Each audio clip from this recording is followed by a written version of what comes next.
All right, I want us to continue our discussion of the descendants of Jacob cross river now, not some big water body as Hollywood wants us to believe.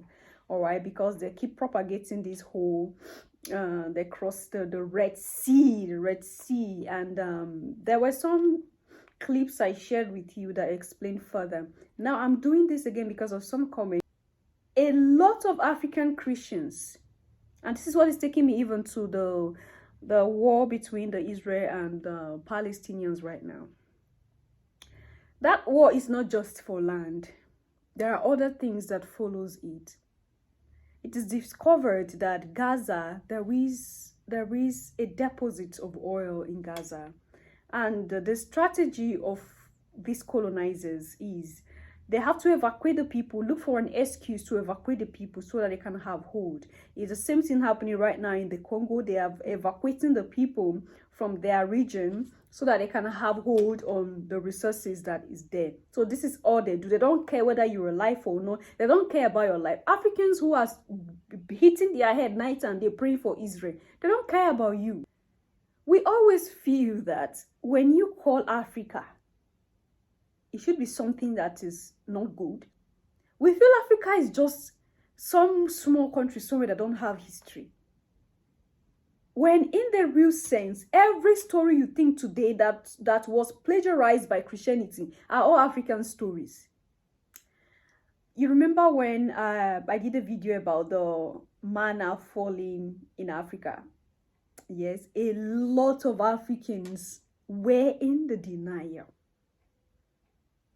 And some were like, until I get to taste it and see if it is true, I will never believe. Some were like, oh, are you not sure are you sure it's not these people that just came and sprinkled something in the air so that people would think that is manna? There were a lot of Africans who were in the denial. And that shows how far we look down on the continent. That shows how far we don't even trust in ourselves. Now, if you don't trust in yourself, why will you strive to be good when you feel nothing will come out of you?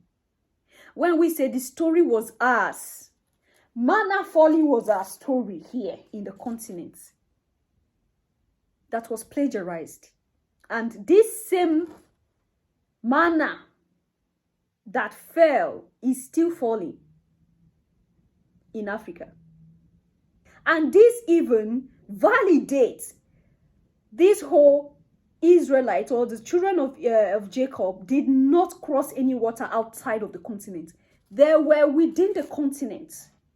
Abraham was melanated from Ur in Africa, and he moved around with his descendants across the continent of Africa, not outside.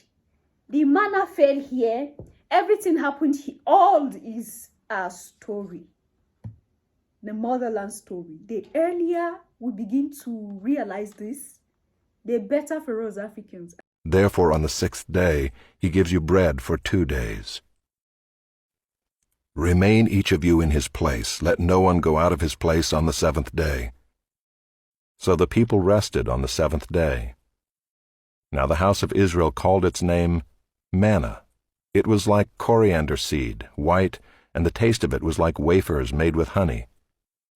Moses said, "This is what the Lord has commanded.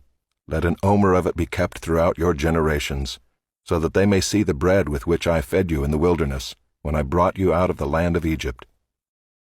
And Moses said to Aaron, "Take a jar and put an omer of manna in it, and place it before the Lord to be kept throughout your generations." As the Lord commanded Moses, so Aaron placed it before the testimony to be kept. The miracle taking place in South Angola Union is a living testimony that the Lord is there and still cares for his people. Even now, manna is still falling. And I'm happy that I've visited the place today.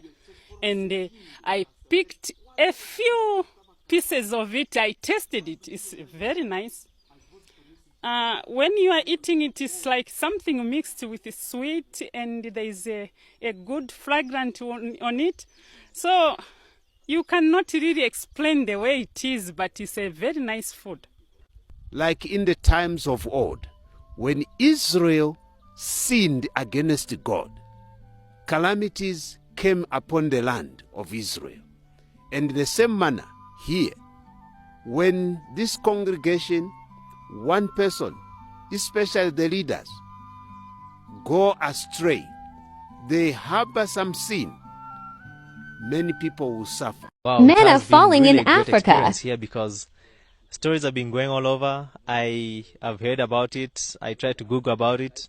And of course, when I Googled it, I found a small piece by Signs of Times, which was documented there. But even after I saw it, there were still doubts from my colleagues that I informed about it. Well, this morning we've made it to come here, and I still can't believe that I'm here. And we've got a bit of it here. It's a bit hard. The text is hard. I think it has dried up a bit. It's more or less like a cake's icing sugar that has been dried. What ethnicity was Noah? And if you can find the ethnicity of Noah, then we know what Methuselah, we know what Noah, we know what Enoch, we know Seth and Enosh, we know Adam, and we know God. And how can we have the Shemites as white people when the city that Abraham comes from is the city of Uz, of the Chaldees? And on chapter 9 and chapter 11 of Genesis, the same Bible argues that Nimrod, the black Hamite, built the 11 cities, including Nineveh, including Ur, including Babylon. And Abraham comes from the city that was built by Nimrod. Nimrod, who is a black man, and his name the omnipotent one, God. Bara gave birth.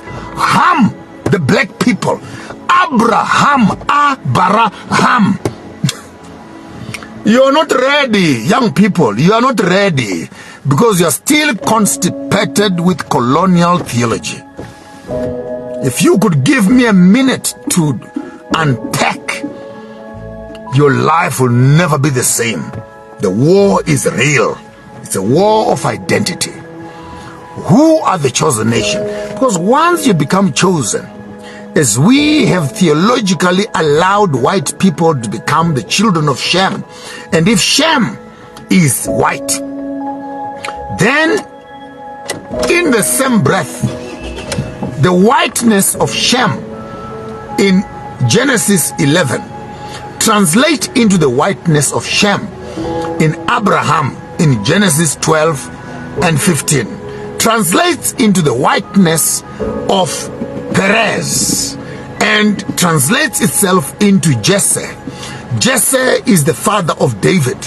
And David, if Shem is white, then Abraham is white, then Perez is white, then Isaac is white, then David must be white, Solomon must be white, Boaz must be white, and Joseph must be white.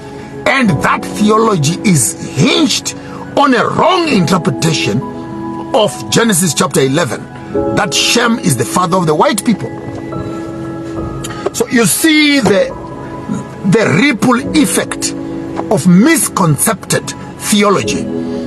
Because you accept one wrong thing in Genesis, you cannot refuse that Jesus is white when Abraham is white. You can't refuse that Jesus is white when David is meant to be white according to the Shemite and the Hamite theology that purports that Shem is the father of white people and salvation comes from the family of Shem. I don't know what I'm gonna do with you as young people who have big mouths and small ears. Big mouths, small ears, and minute brains.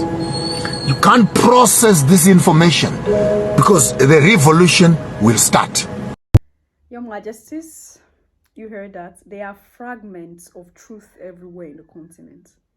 It only takes some little effort to get to this truth. and debunk these lies.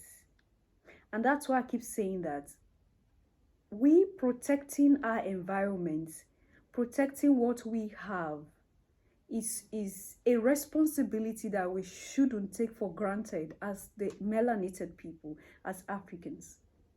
Because this is what we will hold on to prove who we are as a people. These are ours. These stories are ours. It's everywhere, like around us. And it beats my imagination to always, see people who feel like it's not true. It's not true. Like a lot of Africans who should be learned enough to know by now that there have been lots of lies, will still be hanging on this whole colonized teachings, colonized beliefs that the church helped, like the church helped this whole thing spread faster. Religion helped this whole lie spread faster. And now we hold on to the lies so dear. Like we hold on to the lies like some sacred truth. And what is true, we kick it away. And then we keep asking by day, why is there lots of confusion in the world? There is no peace. There is this, there is that. Because we are not even working with the truth. So we will be scattered. We will never be settled. Because that is it. The moment we get hold of the absolute truth, then we will be free as a people and the world will be at peace. Hence, the saying that goes, you shall know the truth and the truth shall set you free. It's only the truth that will make us whole and make the world live peacefully. What do you think? Leave your comments and thought there at the section, and I'll see you in my next one. Until then, love yourself, love others, stay safe, stay positive always. Bye for now.